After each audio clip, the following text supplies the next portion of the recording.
આજે ઓચિંતાના આવ્યા છે અમારા ઘરે ફૈજી મહેમાન, તો ખાવાનું કરવાનું છે, તો ખાવાનું કંઈ આઈડિયા નથી કે શું બનાવવું છે, તો એ ફટાફટ બટેટા દુકાનેથી લઈ આવી અને સાથે મરચાં પણ લઈ આવી।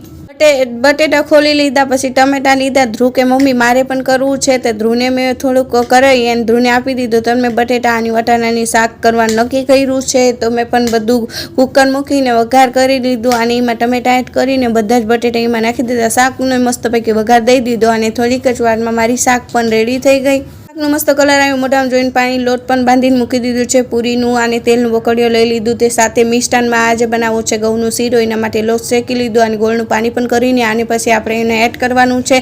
મસ્ત એવું શીરો પણ મારો આ ઘઉંનું શીરો પણ મસ્ત એવું તૈયાર થઈ ગયું છે। ઉપરથી કિસમિસ બદામ નાખી અને પછી લીધી છે પૂરી હાથમાં, પૂરી વણી અને તેલમાં મૂકી દીધી। તેમ પૂરી પણ થોડીક જ વારમાં મસ્ત એવી દડા જેવી પૂરી પણ ફૂલીને મારી તૈયાર થઈ ગઈ છે। મસ્ત કેવી મસ્ત થઈ ગઈ ને તૈયાર। હવે બધી પૂરી તૈયાર થઈ ગઈ છે અને પપ્પાને એને ગરમ ગરમ પૂરી ખાવા માટે બેસાડી દીધી।